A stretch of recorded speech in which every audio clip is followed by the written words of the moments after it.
Welcome to Kids Story World. Mallamma ಅತ್ತೆ ಒಬ್ಬ ಚಾಣಾಕ್ಷ ಮಹಿಳೆ.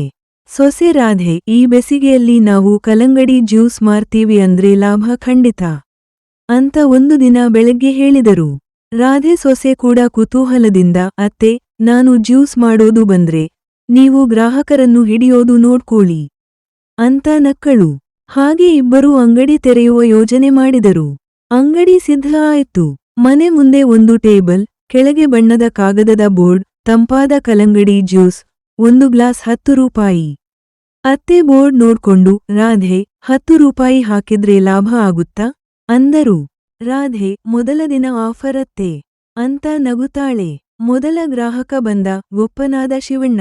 ಅಯ್ಯೋ, ಬಿಸಿಲು ಹೊಡೆಯುತ್ತಾ ಇದೆ, ಒಂದು ಜ್ಯೂಸ್ ಕೊಡಿ ಅಂತ ಕೇಳಿದ. ರಾಧೆ ಜ್ಯೂಸ್ ಮಾಡ್ತಾ ಇದ್ದಾಗ ಅತ್ತೆ ಮಾತು ಶುರು ಮಾಡಿದ್ರು. ಶಿವಣ್ಣ, ನಮ್ಮ ಜ್ಯೂಸ್ ವಿಶೇಷ. ಕಲ್ಲಂಗಡಿ ಜೊತೆ ಪ್ರೀತಿ ಕೂಡ ಮಿಕ್ಸ್ ಮಾಡ್ತೀವಿ. ಶಿವಣ್ಣ ತಕ್ಷಣ, ಹಾಗಿದ್ರೆ 2 ಗ್ಲಾಸ್ ಕೊಡಿ, ಒಂದು ನನಗೆ, ಇನ್ನೊಂದು ನನ್ನ ಹೆಂಡತಿಗೆ ಅಂದ. ಇದನ್ನ ಕೇಳಿದ ಅತ್ತೆ, ರಾಧೆ, ನೋಡಿ, ನಮ್ಮ ಪ್ರೀತಿ ಜ್ಯೂಸ್ ಹಿಟಾಗಿದೆ ಅಂತ ಹೆಮ್ಮೆಪಟ್ಟರು. ಆದರೆ ರಾಧೆ ಕಣ್ಣಲ್ಲಿ ಚಿಂತೆ. ಕಲ್ಲಂಗಡಿ ಕತ್ತರಿಸುವಾಗ ಕೈಗೆ ಸಣ್ಣ ಗಾಯ ಆಯ್ತು. ಅತ್ತೆ ನೋಡಿ, ಅಯ್ಯೋ, ನಮ್ಮ ಜ್ಯೂಸ್ಗೆ ರಕ್ತದ ಸುವಾಸನೆ ಸೇರ್ಸ್ಬೇಡ ಅಂತ ಗದರಿಸಿದರು. ರಾಧೆ, ಅತ್ತೆ, ಇದು ಸ್ಪೆಷಲ್ ರೆಡ್ ಟಚ್ ಅಂತ ಹೇಳ್ಬೋಣ ಅಂದಳು. ಇಬ್ಬರೂ ನಕ್ಕರು. ಮಧ್ಯಾಹ್ನಕ್ಕೆ ಬಿಸಿಲು ಜಾಸ್ತಿ. ಗ್ರಾಹಕರು ಸಾಲಾಗಿ ನಿಂತರು. ಅತ್ತೆ ಹಣ ತೆಗೆದುಕೊಳ್ತಾ ಇದರು. ಚಿಲ್ಲರೆ ಇಲ್ಲ ಅಂದ್ರೆ ಜ್ಯೂಸ್ ಇಲ್ಲ ಅಂತ ಗಂಭೀರವಾಗಿ ಹೇಳ್ತಿದ್ದರು. ಒಬ್ಬ ಹುಡುಗ, ಅತ್ತೆ, ಗೂಗಲ್ ಪೇ ಮಾಡ್ಲಾ ಅಂತ ಕೇಳಿದ. ಅತ್ತೆ ಗಾಬರಿಗೊಂಡು, ಅದು ಏನು ಹೊಸ ಹಣನ ಅಂತ ಕೇಳಿದ್ರು. ರಾಧೆ ಹಾಸ್ಯವಾಗಿ, ಅತ್ತೆ, ಅದು ಹಣ ಕೊಡುವ ಹೊಸ ವಿಧಾನ ಅಂತ ಹೇಳಿದಳು. ಸಂಜೆ ಆಗ್ತಾ ಬಂದಾಗ ಕಲ್ಲಂಗಡಿ ಹಣ್ಣು ಕಡಿಮೆಯಾಯ್ತು. ಅತ್ತೆ ಲೆಕ್ಕ ಹಾಕ್ತಾ, ಇವತ್ತು ಚೆನ್ನಾಗಿ ಮಾರಾಟ ಆಯ್ತು, ಆದರೆ ಇನ್ನೂ ಸ್ವಲ್ಪ ಹಣ್ಣು ಇದ್ದಿದ್ರೆ ಹೆಚ್ಚು ಲಾಭ ಅಂದರು. ಆಗ ರಾಧೆ ಐಡಿಯಾ ಕೊಟ್ಟಳು. ಅತ್ತೆ, ಉಳಿದ ಹಣ್ಣಿಗೆ ನೀರು ಹಾಕಿ ಡಬಲ್ ಜ್ಯೂಸ್ ಅಂತ ಮಾರೋಣ. ಅತ್ತೆ ಕಣ್ಣೆತ್ತಿ ನೋಡ್ತಾ, ನಮ್ಮ ಅಂಗಡಿ ಹೆಸರು ನಿಷ್ಠೆ ಜ್ಯೂಸ್ ಅಂತ ಇತ್ತು, ಅದನ್ನ ನೀರಿನ ಜ್ಯೂಸ್ ಮಾಡ್ಬೇಡ ಅಂತ ಹೇಳಿದರು. ಅಷ್ಟರಲ್ಲಿ ಒಬ್ಬ ಹಳೆಯ ಗ್ರಾಹಕ ಮತ್ತೆ ಬಂದ. ಮತ್ತೊಂದು ಜ್ಯೂಸ್ ಕೊಡಿ ಅಂದ. ಅತ್ತೆ ಖುಷಿಯಿಂದ ಕೊಟ್ಟರು. ಅವನು ಕುಡಿದು, ಇದು ಮೊದಲುಗಿಂತ ಸ್ವಲ್ಪ ನೀರಾಗಿ ಇದೆಯಲ್ವಾ ಅಂತ ಕೇಳಿದ. ರಾಧೆ ತಕ್ಷಣ, ಅಣ್ಣ, ಸಂಜೆ ಸೂರ್ಯ ಅಸ್ತವಾಗ್ತಿದ್ದಾನೆ, ಜ್ಯೂಸ್ ಕೂಡ ಲೈಟ್ ಆಗ್ತಿದೆ ಅಂತ ಹೇಳಿದಳು. ದಿನದ ಕೊನೆಯಲ್ಲಿ ಅತ್ತೆ ಸೊಸೆ ಇಬ್ಬರೂ ಕುಳಿತರು. ಕೈಯಲ್ಲಿ ಹಣ, ಮುಖದಲ್ಲಿ ಸಂತೋಷ. ಅತ್ತೆ ಹೇಳಿದರು, ರಾಧೆ, ನಮ್ಮ ಜೋಡಿ ಸೂಪರ್. ನೀನು ಜ್ಯೂಸ್ ಮಾಡ್ತೀಯ, ನಾನು ಮಾತುಗಳಿಂದ ಗ್ರಾಹಕರನ್ನು ಹಿಡ್ಕೊಳ್ತೀನಿ.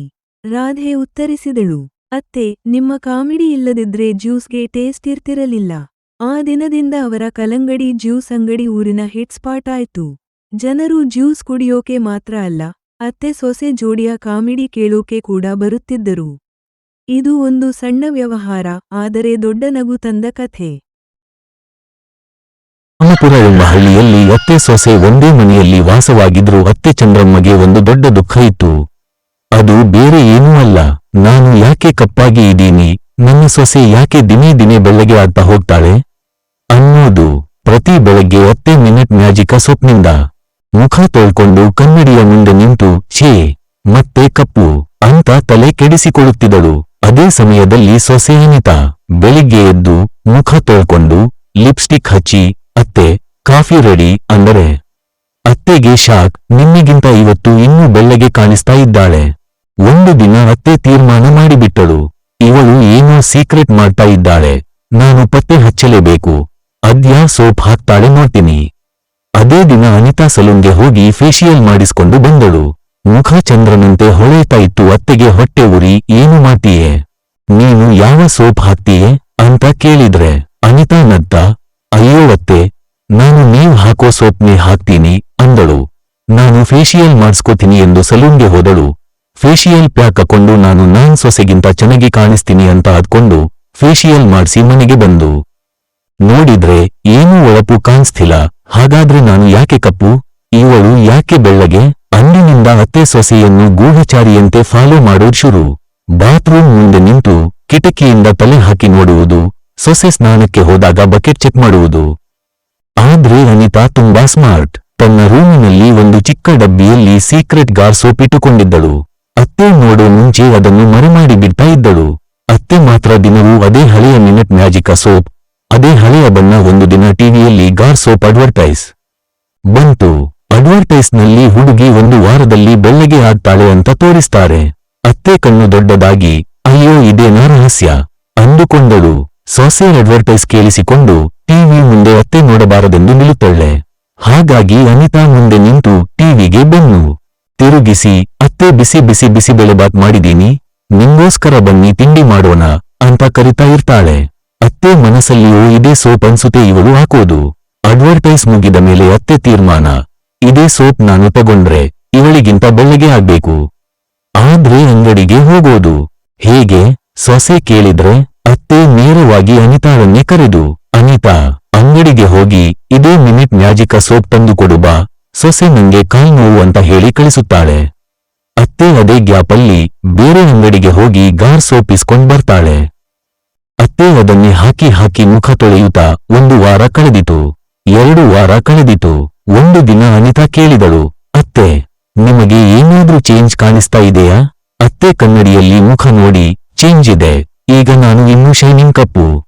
ಆಗ ಅನಿತಾ ನಗುತ್ತಾ ಸತ್ಯ ಹೇಳಿಬಿಟ್ಟಳು, ಅತ್ತೆ ಸೋಪ್ ಮಾತ್ರ ಸಾಲದು, ಸಲೂನ್, ಫೇಶಿಯಲ್, ಸನ್ಸ್ಕ್ರೀನ್, ನಿದ್ರೆ, ನೀರು ಎಲ್ಲವೂ ಬೇಕು.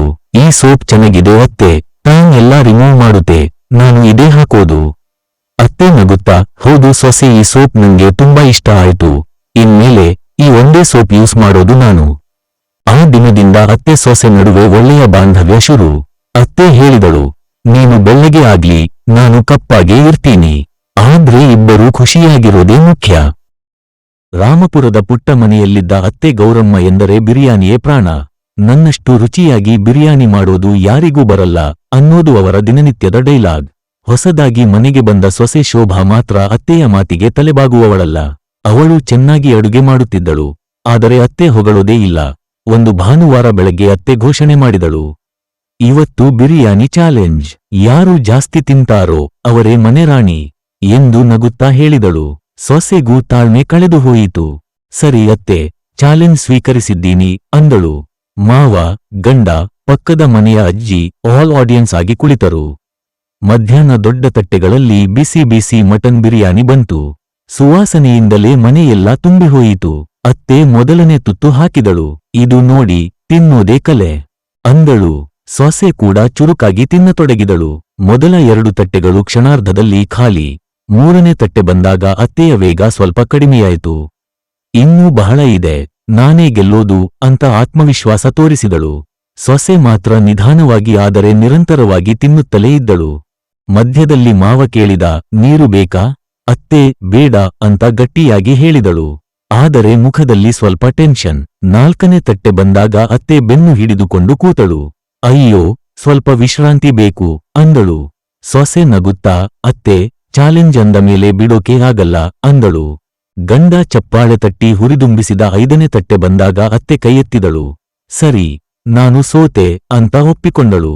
ಎಲ್ಲರೂ ನಕ್ಕರು. ಸೊಸೆ ಜಯಭೇರಿ ಮಿಡಿದಳು. ಆದರೆ ತಕ್ಷಣವೇ ಅತ್ತೆ ಸೊಸೆಯ ಕೈ ಹಿಡಿದು ಹೇಳಿದಳು, ನಿನ್ನಲ್ಲಿ ಧೈರ್ಯವೂ ಇದೆ, ತಾಳ್ಮೆಯೂ ಇದೆ, ಮನೆಗೆ ನೀನೇ ರಾಣಿ. ಕೊನೆಯಲ್ಲಿ ಅತ್ತೆ ಸ್ವತಃ ಸೊಸೆಗೆ ಸಿಹಿ ಕೊಟ್ಟಳು. ಎಲ್ಲರೂ ಸೇರಿ ಉಳಿದ ಬಿರಿಯಾನಿ ತಿಂದರು.